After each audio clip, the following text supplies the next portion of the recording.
What's up, guys? It is Sam here, and today I wanted to talk about driving on the wrong side of the road, buying gasoline in a wine bottle. Yes, that's really a thing, and falling asleep in a restaurant.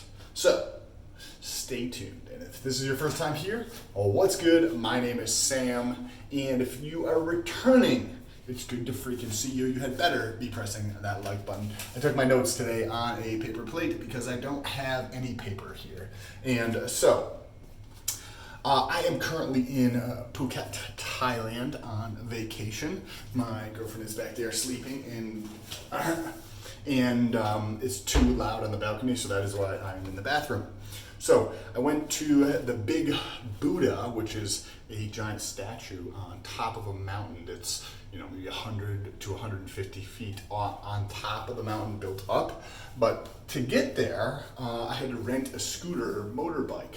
So I haven't used a scooter or motorbike in a number of years. The last time I remember doing that was in my early 20s. So maybe 10 years ago was the last time I rented a scooter or motorbike.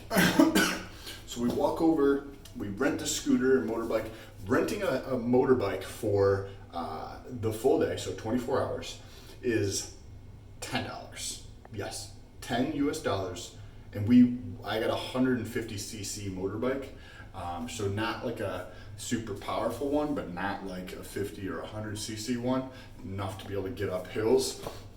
A lot of the motorbikes here are 50 or 100cc, and there's thousands and thousands of motorbikes. Like, you pull up to a parking lot, we did one the other day, and there's just like 400 or 500 motorbikes of like people pull in there to like go do work or shopping or something. Absolutely insane. And similar to when I was driving around in Australia, except for I had a car there. Here, you drive on the wrong side of the road relative to the United States. It's the correct side of the road here. It's almost actually easier in a way to drive on this side of the road in some instances, but you gotta train it here. So there was definitely a couple times where I go to take a turn and I'm in the wrong side of the road while I'm doing that. So you go to, say, make a left-hand turn, and I make a left-hand turn from the left lane, and I pull in on the right-hand side, which I would do in the US. So I had to be very careful to try to not do that too much as I was going along. And the ride over to Big Boot is about 45-minute drive on a scooter motorbike thing, up a bunch of hills and mountains and windy roads. Here, people don't really adhere to like staying in their lane or using blinkers, which is completely fine, but it's just a new aspect to get used to, because when you're in a lane, even if it's just a 2-lane road, right? So you've got people going this way and then people coming this way. You can be in a lane, but there's almost always like 2 lanes, even if it's only 1 lane wide, because the motorbikes will be in the lane, and then the cars will just sit right behind you or go right. They'll just drive parallel with you on the road. So a lot of the times you're just sitting on the shoulder driving, and not that like they're not going fast enough. It's that motorbikes will just drive by the cars this way. So it took a little bit getting used to. Also, the proximity to other vehicles is much closer here than it is in the US. So if you were driving, there's a car like 2 feet behind you. It's not like there's not a 3 or 4 car length behind you. They're like right behind you if you're driving behind them, or if you see the motorbikes in front of that are following people, and they're right behind somebody's bumper. Generally offset slightly to the side, just in case that person does step on the brakes, but it didn't seem like there was any accidents the whole entire time that I was here, or that I've noticed. So I thought that was kind of interesting. I think that we tend to coddle people and think that certain ways of doing things are the correct way of doing things in the US, when it's clearly not. But I did get this sweet farmer's tan from riding around with a tank top on the scooter. Thumbs up for that shit. And when you get over to Big Buddha's on the top of a mountain, and so you go up and down these zigzagging roads back and forth, and when you go around these zigzagging around these corners, people don't always like to stay in their lane, or most of the time I feel like, unless there's a shitload of traffic. So when you go around a corner, people will say go over to the other lane back and forth, but there's no like indication this might be happening because there's no blinkers. So I guess that you just build up this intuition that this might be happening, because say if it was a 2-lane road this way and a 2-lane road this way, and you're on the inside lane and then there's a vehicle on the outside lane, as you go around the corner, they come 3/4 of the way into your lane. And this happens pretty regularly. Or maybe if the full car will come into your lane, and then as they go out of the corner, they'll go back into their lane. That thing happens pretty regularly, so it took a little bit of time to get used to. But as we go up and down these winding roads to get up to Big Buddha, we saw probably in the neighborhood of like 6, 7, 8 different dogs or animals, like roosters and chickens, just like in the road as you go along, which is pretty interesting in contrast to the United States, where everybody's like puts their animals in the house, or they have an electric fence so the animal can't move around and try to really control everything. So it's very interesting. It's not like you see dead animals on the side of the road here either. The animals just get out of the way and the people drive around them. Just a different way of life. I thought that was kind of interesting. And then we get up to the top where Big Buddha is, and it's like if it's on top of a mountain where, say this is the top of the mountain, like this plateau here, and then there's a bunch of stairs, like 100 stairs that go up to where Big Buddha is on the top, and it's this beautiful like statue monument type thing that's built out of it. It looked like white marble, and they're like these tiles that are like 3 inches by 3 inches, and they built the whole thing like this. It's tremendous, and in the sun it almost like pops because you have this white marble, and when you look at something that's white in the bright sun, it just makes it really, really stand out. So we're on the first platform going around, and just taking pictures, and I had these Chinese people come up to me and just be like, "Oh, can we take a picture with you? You're big." But on a side note, bodybuilding, and this has happened to me. This has happened many, many, many, many times over the years. But generally speaking, it happens like depending on how much time I actually back in the U.S. Depending on how much time I spend like out with like normal people. A lot of the time I just do my own thing, and I don't really spend a ton of time around other folks.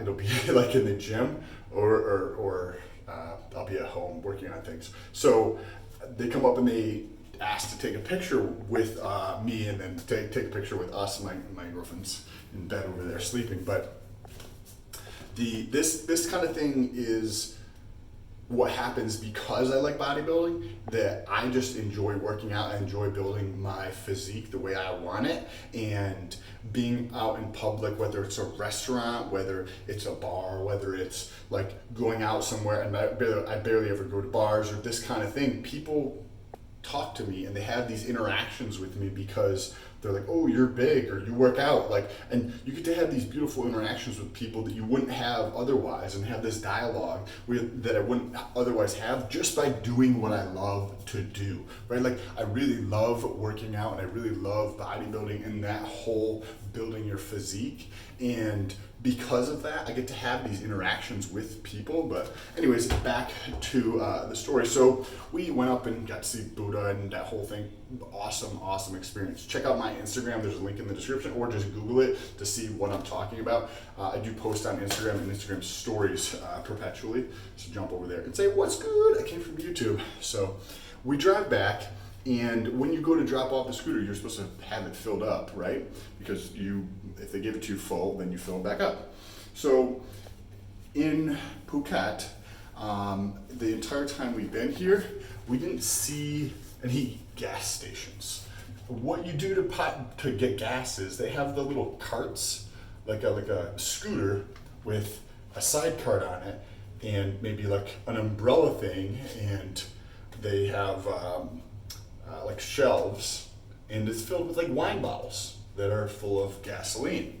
So you go pay 20 or 50 baht, which is like 60 cents to like maybe $1.25 or something for like a 750 milliliter bottle of wine, but instead of wine, it's gasoline. So I thought that was very unique and interesting. There's no gas stations, or at least we didn't see any gas stations. There might be gas stations, but what we do see is a lot of those stands all over the place just selling gasoline.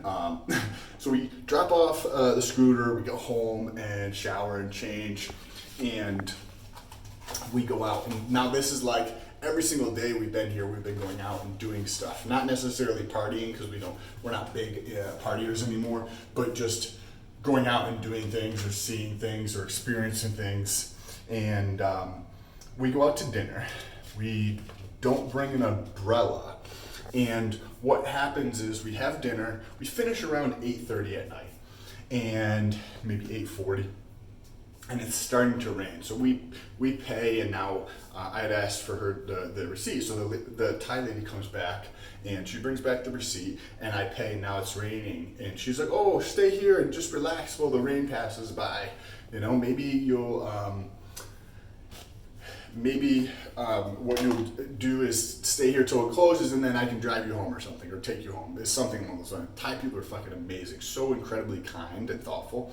And so we're sitting there for probably about 30 minutes, and during those 30 minutes, we're literally sitting there. It's almost like a storefront where there's no glass or anything, and just opens up out to the road, and you're just watching the rain and cars and stuff go by, because there's not really any people because it's pouring rain out. And we're sitting there and we're nodding off in the restaurant multiple times in that 30 minutes we're sitting there. So we decided that we should just suck it up, right? We should just suck it up and deal with the rain, leave the restaurant, and walk back to the hotel. It's maybe a 6-minute walk, right? We're gonna get completely drenched, but we have a to-go bag, right? So we'll put our phone and our wallets in there, and we'll be good. I'll just carry that so that our phones and our wallet doesn't get wet, but we'll be fine. And so we do this, we start getting up, and the Thai lady who was working in the restaurant, she brings out her poncho that was still wet because she wore it earlier in the day, and she gives it to Jaleesa, my girlfriend, because Jaleesa has this like shirt on, but it's like not a super like, it's a thin shirt, and she doesn't have a bra on or anything like that. So her wearing that shirt and then getting wet is probably not something that she wanted to do. And the Thai lady was like, "Oh, let me do this." So she brings out her poncho and gives it to my girlfriend. Incredibly kind and thoughtful. We'd already paid. We were just sitting there, and we'd been sitting there for 30 minutes. So she sees us getting up from the back of the restaurant and brings out her own poncho to give to us. And then so then like I'm helping Jaleesa put on hers. She goes, and we're just like thanking her, and like, you know, we gave her a tip or whatever. I was like, this is incredible, like how amazingly kind and thoughtful. And this is across the board at like every single place we've been to. Thai people just seem to be so happy all the time, and so like appreciative of life in a sense, or a way of putting it. So I'm helping Jaleesa put it on, right? Because it was a little wet from her wearing it earlier today, so it's sticky. So you need like 2 people to almost put it on. And she comes out to the back, and she takes her coworker's poncho and brings it out and gives it to me. Like, this is incredible how thoughtful and kind and courteous the Thai people are. And I think that we could take a lesson from like how incredibly powerful just being kind is to somebody and being thoughtful. Like, you don't have to do anything like that, but just smiling at somebody random on the street, or waving at somebody and smiling, or, you know, if you see somebody and you like it, you're like, oh, and you notice like, hey, I like that shirt or the hat, or she's got a fucking nice bathing suit, or whatever the case is, and you just give them a compliment. These things can really impact people's lives in a positive way that we don't necessarily realize. So just bringing more of that into your life is a nice feeling. And with that, I just want to wrap it up. Make sure you press that subscribe button, jump over to Instagram and show what's good. More videos coming soon for the rest of this trip. Peace.